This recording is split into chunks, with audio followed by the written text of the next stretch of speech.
Bon les copains, j'espère que ça va bien les amis. Alors aujourd'hui un format de vidéo un petit peu spécial. Je vous ai posé la question sur un de mes lives, savoir ce que vous aimeriez que je vous mette la montée de l'Espigoulier dans des conditions de direct, sans aucune coupure, pour que vous puissiez voir les paysages. Donc j'ai eu des réponses affirmatives. Du coup ben écoutez, alors j'ai décidé de vous faire vraiment à partir du moment où on arrive au pied versant nord de ce col. La vidéo va durer après 25 minutes à peu près de montée, hein. Et je vais vous laisser au moment où j'arrive tout là-haut. Vous allez voir, c'est une super vue. Vous allez profiter un petit peu de la route avec moi pour voir un petit peu à quoi ça ressemble ces virages. Enfin, voilà, si vous n'avez pas l'occasion de l'avoir déjà fait, on n'oublie pas de s'abonner les amis, toujours important de liker et surtout s'abonner, hein. Il y a beaucoup de gens qui auront les vidéos qui ne le sont pas.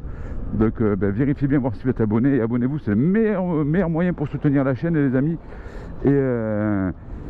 Et de faire des petits commentaires, vous savez que j'y réponds. En attendant, nous on se retrouve de suite pour la montée du col de l'Espigoulier, de suite après le générique les amis.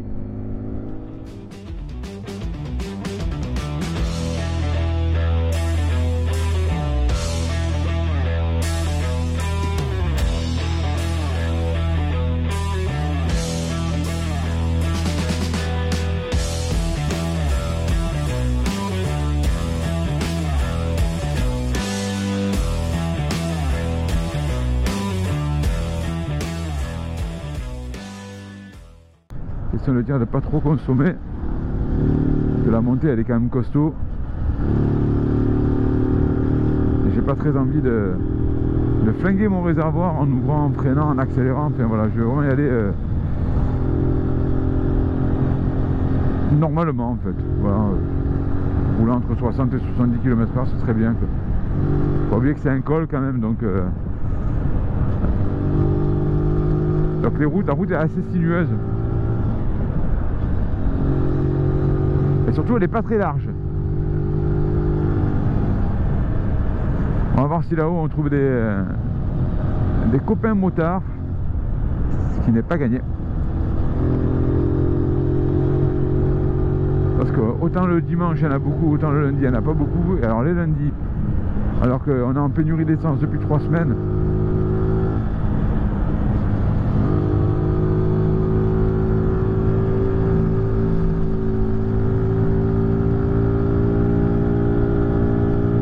encore en bas les amis, on est à monter dure environ 20-25 minutes.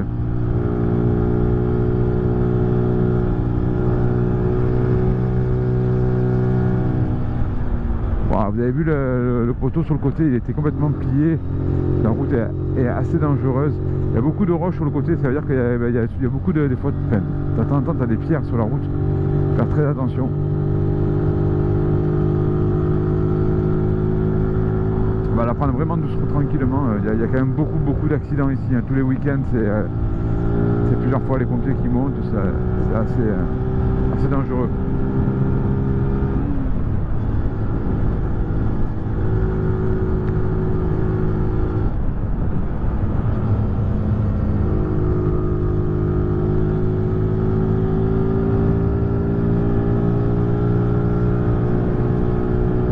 Il y a des jolies maisons vers ici.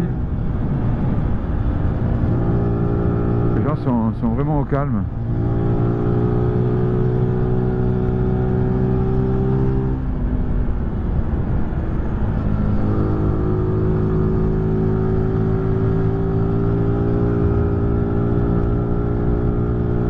Ça se voit pas beaucoup pour l'instant sur la caméra je pense, mais ça monte pas mal.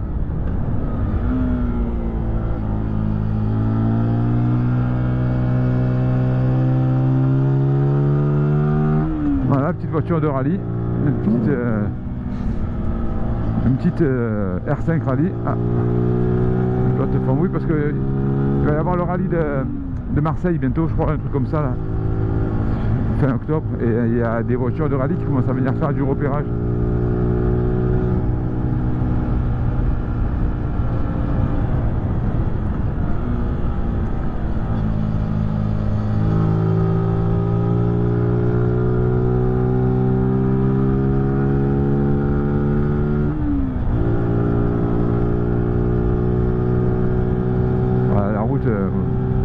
commence à arriver vraiment sur les routes très sinueuses, avec des gros dévers, des routes assez dangereuses d'ailleurs.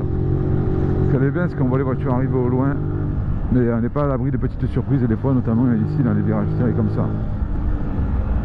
Voilà, par exemple.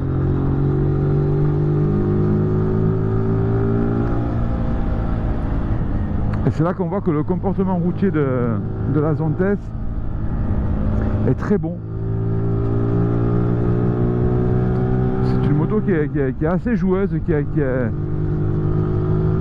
alors malgré le fait que ce soit un scrambler, qui ne soit pas forcément fait pour être vraiment couché dans les virages, mais on sent que ça ne la dérange pas. Les pneus, moi, ont 3800 km à peu près maintenant, donc sont bien rodés, et même, voilà, je les ai un peu attaqués. Sont assez surprenants sur sol sec, sur sol mouillé. J'ai eu l'occasion de rouler une fois, mais pas assez longtemps pour dire si vous ou non c'est agréable ou pas. Après, je vous avouerai que ça reste quand même un scrambler. Et un scrambler, des routes comme ça, par exemple, par période de pluie, bon, ben, on va vraiment y aller mollo, quoi. Enfin, on se retrouve vraiment dans des routes là, qui sont vraiment des routes rustiques.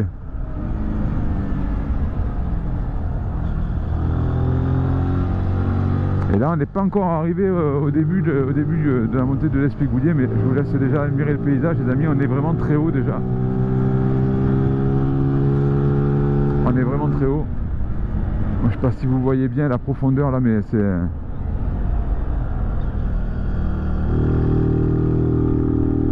Oh. Ouais, j'étais un peu en sous-régime.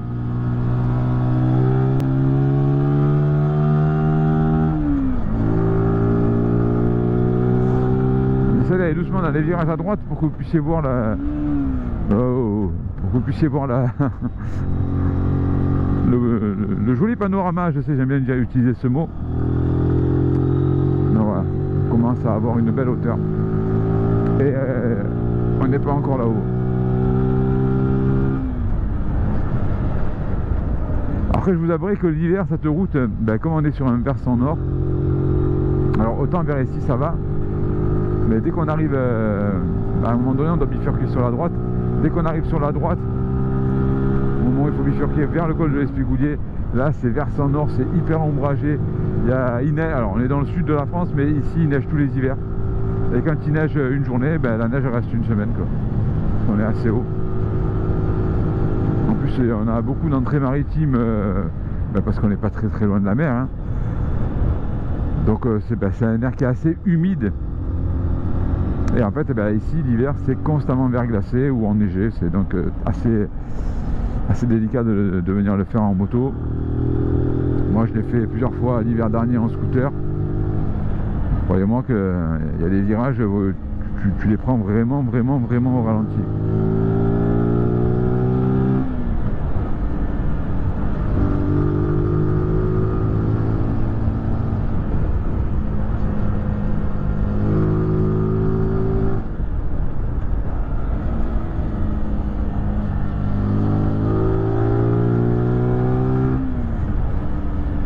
Non mais je vais pas te doubler, vas-y, roule tranquille.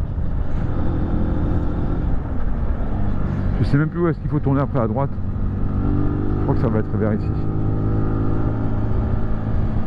Alors, on est vraiment au milieu des bois, hein. C'est-à-dire que là on peut poser la moto là ou là et on peut aller marcher dans les bois, quoi. Il n'y a pas de souci. Là tu as des petits terre-pleins comme ça sur le côté, tu te poses. Voilà, c'est une propriété privée, je pense. Et nous, ben, là, dans pas longtemps, on va tourner à droite et on va aller direction le col de l'Espy qui est là, quoi, à droite.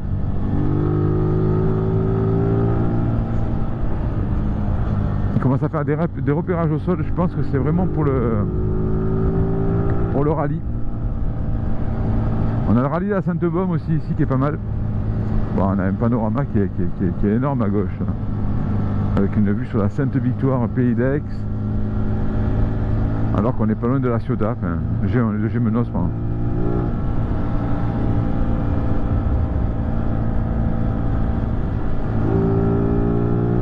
Alors on a des youtubeurs sur le coin comme des Cubens 13, hein, qui te font la montée en 3 minutes 30 chrono.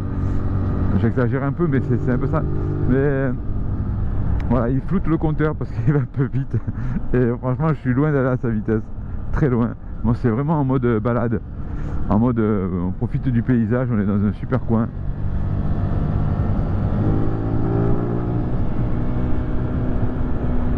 Il y a des petits sentiers pour faire du hors-piste si tu veux avec ton motocross ou quoi que ce soit. Enfin,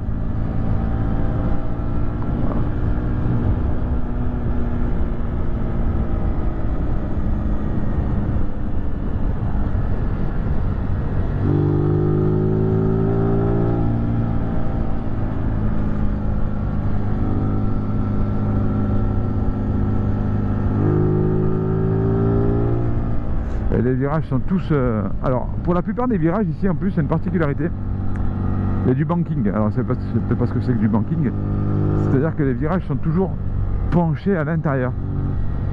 Ce qui veut dire que tu peux faire des prises de trajectoire assez sympas. Puisque ton virage, si tu tournes à droite, il est penché comme ça. Et si tu tournes à gauche, il est penché comme ça.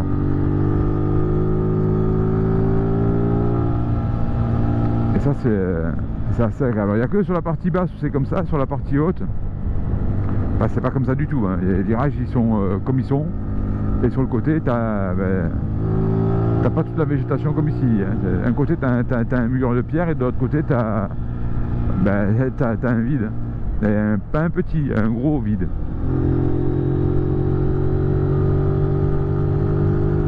Bon, je vous avouerai que là, avec la voiture, c'est pas 20-25 minutes qu'il va falloir, c'est un petit peu plus. Hein. Il roule vraiment tranquillement. Il y a très peu de visibilité pour doubler. Il n'y a pas beaucoup d'endroits où on peut doubler ici. Sauf si vraiment t'arrives avec un gros cube et que tu as la maîtrise de ton gros cube. Mais moi, c'est pas le cas. De toute façon, ça va être bientôt. Point de repère, c'est ce gros rocher. C'est là qu'on tourne. Voilà. Par contre, pourvu qu'il tourne pas à droite, celui-là. Voilà. Lui, il va pas sur le col de l'Espigoulier à 3 km de route encore.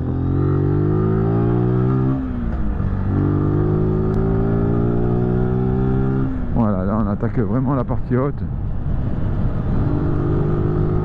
La route a été... je sais pas, ils ont fait un travail sur la route, je sais pas ce qu'ils ont fait. Ils ont fait des saignées avec des canalisations, machin. Et donc la route elle est pleine de plaques de goudron, c'est pas très agréable à prendre.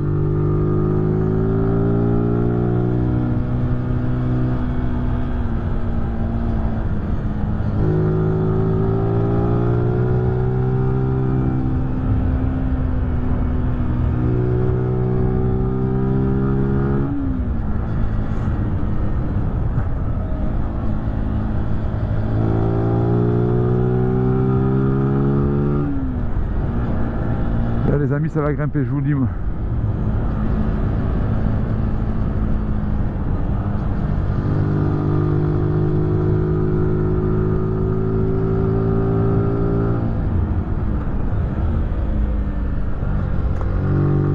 Ah, ton meilleur ami c'est le frein arrière. Hein. Avec les virages comme ça, ton meilleur ami c'est le frein arrière.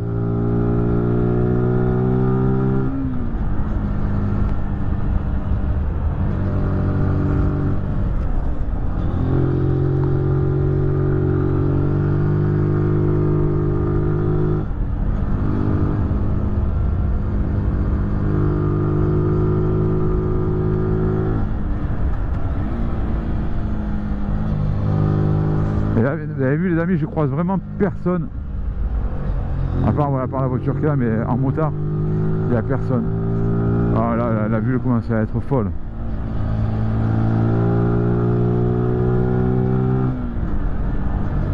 La vue commence à être vraiment folle. Et de là-haut, on voit toutes les villes aux alentours. Hein.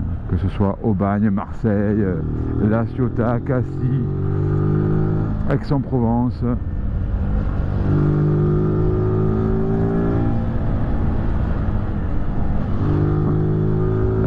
Il m'a fait coucou, mais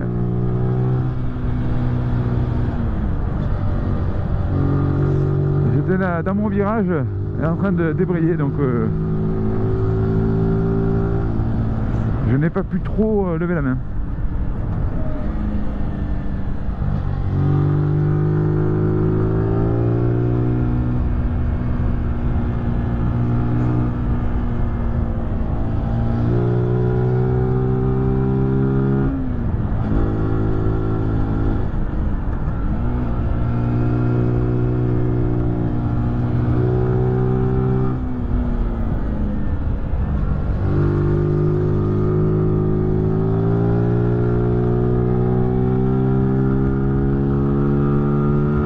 route est tout simplement un pur plaisir. Et que dire sur la moto, hein. Franchement, honnêtement, pour un 125, elle a vraiment une prise en main qui est... Voilà, j'ai fait la connerie de freiner sur de l'avant. Je me suis vite rattrapé en appuyant sur l'arrière aussi. Mais cette moto qui est tout simplement un plaisir dans l'enchaînement des courbes comme ça, elle est... Encore une fois, hein, elle n'est pas faite pour ça du tout. Ça reste quand même un scrambler. Mais on voit que le châssis est très bien équilibré. C'est un pur plaisir. La balance gauche-droite, elle se fait vraiment bien, quoi. Voilà, on arrive en haut. On va arriver au parking où il y a toujours les motards. Vous arrivez ici dimanche c'est plein. On voit la mer au fond, ce que vous voyez là, vraiment bleu, c'est pas le ciel, c'est la mer, les amis. On voit que la Méditerranée est plate. Ben, il y a une moto, il y a une personne. Non, il y a deux motos, il y a deux personnes. Bon ben voilà, on va se mettre ici.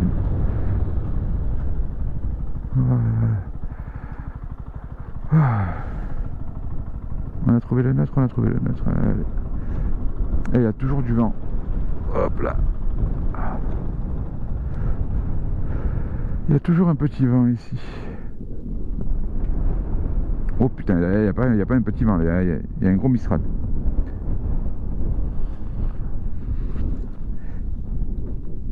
Voilà.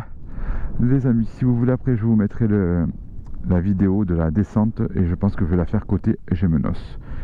Moi je vais faire ma petite pause pipi et on se revoit tout à l'heure. Et bien voilà les copains, vous avez pu voir à quoi ça ressemble la montée du col de l'Espigoulier. J'espère que ça vous a plu. Si vous voulez que je vous fasse une autre vidéo un peu de ce type là sur la descente du versant sud d'un versant qui mène à Gémenos, ben dites-moi le. Comme ça vous voyez un petit peu à quoi ça ressemble aussi. N'hésitez pas à me le marquer en commentaire. Et nous on se retrouve dimanche prochain pour une prochaine vidéo. En espérant que vous avez passé une bonne semaine tout le monde. Profitez un maximum, faites attention sur la route parce qu'il commence à avoir les froids qui arrivent. Et surtout les amis, n'oubliez pas une chose très importante, le fameux hasta la vista baby. Wouhou, hasta la vista baby. Ciao ciao les copains. Tchou.